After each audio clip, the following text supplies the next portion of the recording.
Mesdames, Messieurs, bonsoir et bienvenue. Voici les titres de ce 19 mars.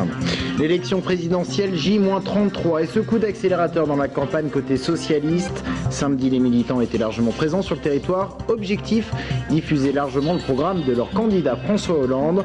Côté UMP, le doute plane sur la tenue demain d'un meeting de Nicolas Sarkozy dans la banlieue orléanaise. Le chef de l'État pourra annuler son déplacement en raison de la fusillade de Toulouse. À quoi ressemblerait la statue de Jean Royer? Un aperçu dans ce journal. Nous sommes allés voir l'artiste chargé de la réaliser. Elle vient d'être démoulée. Et puis une bonne nouvelle pour le Futuroscope, une très bonne nouvelle. L'attraction Arthur l'aventure 4D a été sacrée meilleure animation du monde par les professionnels des parcs d'attractions. Nous en parlerons avec notre invité. Mais on ouvre ce journal avec cette fusillade aux portes d'un collège-lycée juif de Toulouse. Bilan, 4 morts, dont 3 enfants. Nicolas Sarkozy, qui s'est rendu sur place en matinée, a annoncé qu'une minute de silence se tiendra dans tous les établissements scolaires demain. Minute de silence en hommage aux victimes de ce drame. Elle se déroulera partout en France à 11h précises. Des établissements scolaires où aujourd'hui on a largement commenté ce qui s'est passé à Toulouse et en particulier les parents d'élèves très émus. Voyez plutôt ce reportage d'Anne Burlot devant un établissement tourangeau.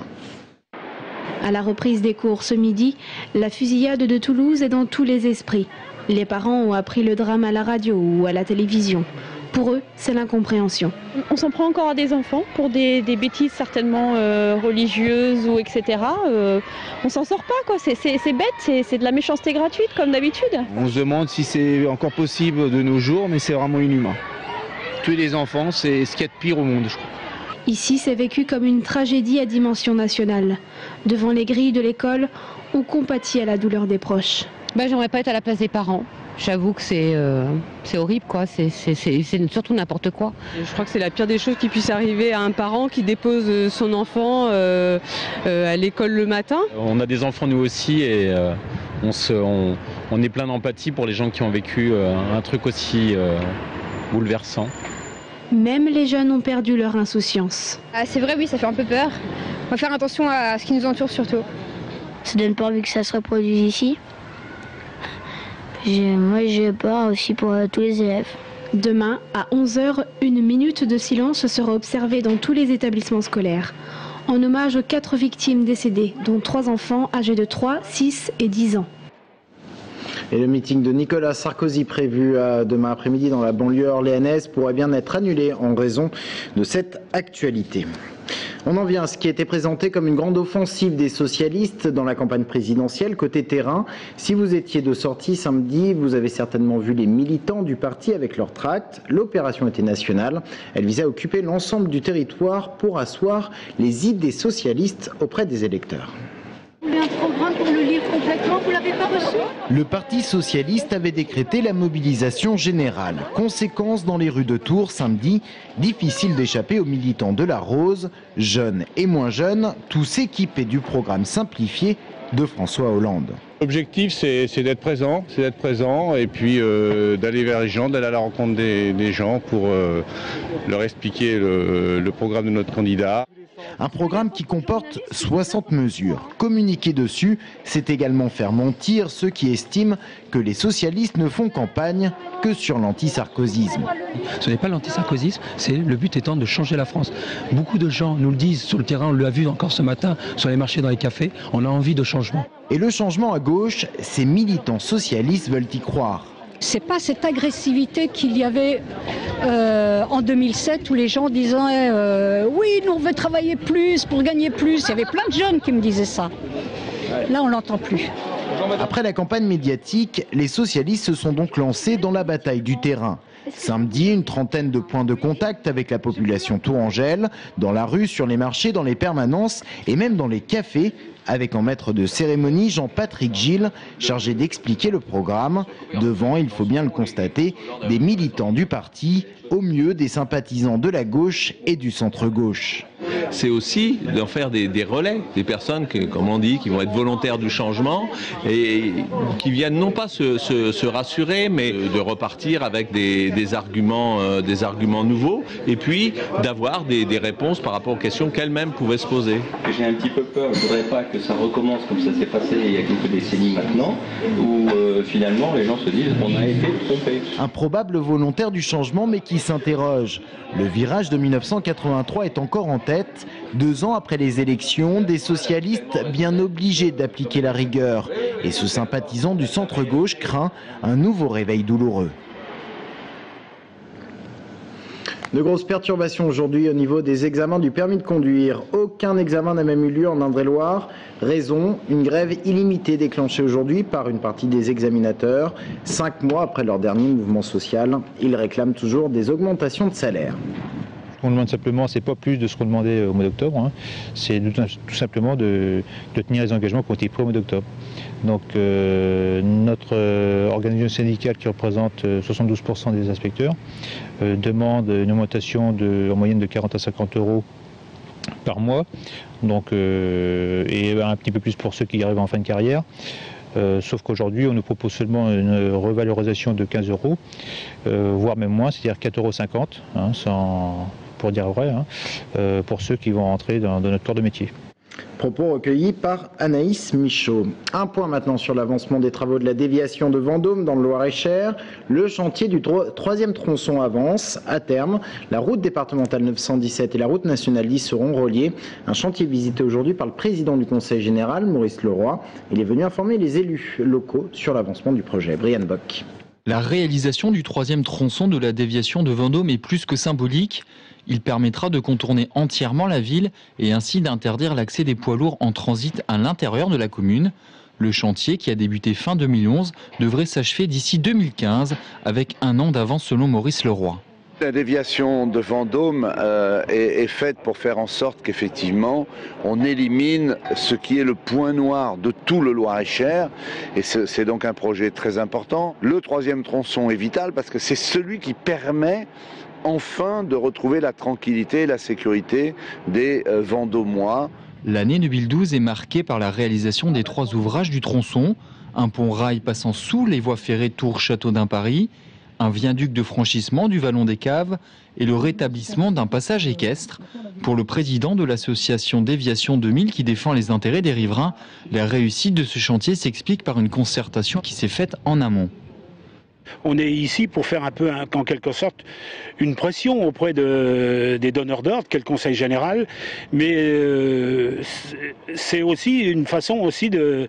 On a toujours travaillé en bonne intelligence et en bon partenariat avec eux. C'est dans cet état d'esprit qu'on peut dire qu'aujourd'hui, je suis satisfait. Le 3e tronçon, long de 3,4 km, aura été financé intégralement par le Conseil général de Loir-et-Cher pour un coût total de 17,7 millions d'euros. Le verdict dans l'affaire du braquage de la poste de Tours Nord est tombé vendredi soir. 2 des braqueurs ont été condamnés à 8 et 10 ans de prison. L'autre braqueur, compte tenu de la prison préventive qu'il a déjà effectuée et de sa réinsertion, est ressorti libre. Quant aux complices, un homme et 2 femmes accusés d'avoir recelé le butin, ils ont écopé pratiquement de peine avec sursis. Écoutez plutôt un des avocats des complices, sa réaction au verdict au micro de Michael Briffaut. J'ai trouvé ce verdict particulièrement juste et adapté par rapport à chacun des accusés et des condamnés aujourd'hui. Donc c'est un verdict qui me... Enfin, la cour d'assises a pris en fait la juste mesure de la personnalité de chaque personne et de ce que chaque personne avait fait. Donc c'est un verdict pour lequel je suis entièrement satisfait. Alors que le boulevard Jean Royer sera inauguré par la municipalité de Tours dimanche prochain en fin de matinée, 1 an après son décès, une surprise sera réservée aux souscripteurs de la statue de l'ancien maire. Ils pourront découvrir à l'hôtel de ville l'original en plâtre qui va servir à la réalisation de cette statue en bronze. Elle reste pour l'instant secrète, mais nous vous présentons ce soir les premières images. Gaël Poulain. C'est dans ce petit atelier du centre de Tours que Vincent Guderzo procède depuis le 25 février dernier à la mise en œuvre de ce qu'il appelle l'hommage. D'abord en terre, aujourd'hui en plâtre, le buste de Jean Royer prend forme entre les mains du sculpteur. Un défi qu'il a souhaité relever pour une seule et unique raison. Le sujet qui reste impressionnant quand même, parce que on apprend que Tours en fait a été bâti par une personne qui est ce fameux maire qui est resté 30 ans à Tours. C'est pour moi un honneur de pouvoir rendre hommage à un bâtisseur. Un bâtisseur qu'il a fallu apprendre à connaître. Originaire du nord de la France, Vincent Guderzo n'avait jamais rencontré l'homme dont il doit aujourd'hui réaliser le portrait.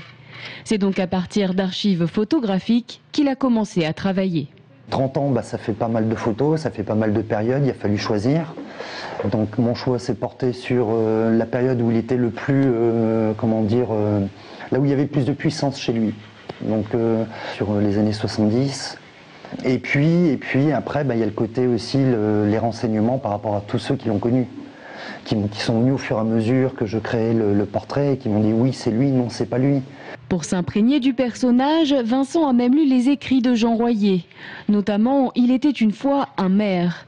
Des mots qui lui ont permis de traduire aussi la posture et le regard de l'homme que l'artiste qualifie de battant.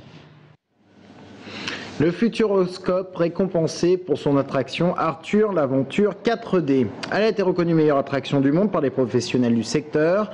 Le prix a été décerné samedi à Los Angeles. Une extrêmement bonne nouvelle pour le parc de Poitiers qui fête ses 25 ans et qui a investi 7 millions d'euros dans cette attraction. On en reparle juste après ce journal avec un représentant du parc. Les vins de Bourgueil étaient en fête samedi. Une cinquantaine d'exposants étaient réunis sur le boulevard Horteloup à Tours. L'occasion de fêter les 75 ans de l'appellation et de vendre quelques bouteilles. Alors est-ce difficile de séduire les 2000 Tourangeaux qui s'y sont rendus? Anne Burlot a posé la question au président de l'appellation. À l'origine, on s'est déplacé, nous les 50 vignerons à Tours, c'est venir vers les Tourangeaux. Parce que faire une fête comme celle-ci à Bourgueil, ils ne viendront pas, ils ne se dépasseront pas, donc on vient à eux. C'est assez facile à les séduire, on est quand même, la Touraine est quand même une région de vin, Bourgueil en fait partie. Et alors, il y a des nouveaux Tourangeaux qu'il faut séduire, parce qu'il y a des nouveaux arrivants toujours. Mais c'est assez facile, parce qu'on a, avec nos vins de qualité, on arrive à facilement les séduire. Il faut savoir qu'il est quand même vendu 3000 bouteilles de Bourgueil à peu près aujourd'hui. Donc c'est tout de même intéressant, sur une journée, à travers 50 vignerons, il y a à peu près 3000 bouteilles qui vont être réparties sur les Tourangeaux. Donc ce qui est plutôt une bonne opération. Le sport et un match nul pour le Tour FC qui vendredi soir accueillait Monaco. Score final 0 partout. Comme au match aller, les Tourangeaux ont eu beaucoup d'occasions mais ils n'ont pas réussi à les concrétiser. Résultat, le TFC reste 9e du classement de Ligue 2 avec 38 points. On écoute Peter Zeidler au micro de Sébastien Branger. Je crois que oui, on était plus proche de la victoire que Monaco. C'est clair, surtout, j'ai pas encore vu logiquement le match à la vidéo, mais les dernières occasions en première mi-temps, normalement on devrait marquer. Là, et aussi 2-3 fois en deuxième mi-temps, c'était un grand gardien, pas seulement avec sa taille, mais aussi avec ses réflexes. L'ADA Blois enchaîne les bonnes opérations. Nouvelle victoire pour ses 26e journée nationale 1 de basket en s'imposant 83-78 face à Saint-Quentin. Des Blaisois qui sont 6e du classement avec 43 points. Prochain match à domicile contre Liévin. Et puis la roue Tourangelle et une arrivée cette année pour cette 11e édition rue du Maine à Tournord. Et ce sont les Russes qui ont dominé la course. Ils raflent la première et la 3e place du podium. Ces images pour terminer ce JT d'un vieux Tour rhabillé pour la fin de l'hiver. Samedi, pendant toute la journée, le mobilier urbain de la place du Grand Marché et de la place Plumereau ont été recouverts de laine tricotée. Et même le monstre n'a pas, vous allez le voir, n'a pas échappé au rhabillement, excusez-moi. Il s'agissait d'une action de 2 étudiantes de communication de l'IUT de Tournord. Elles ont fait appel à une trentaine de pensionnaires de maisons de retraite de l'agglomération Tourangelle et de Loches. Au total, il leur a fallu 400 pelotes de laine pour réaliser une vingtaine de mètres carrés de tricot. Écoutez plutôt l'une de ces 2 étudiantes.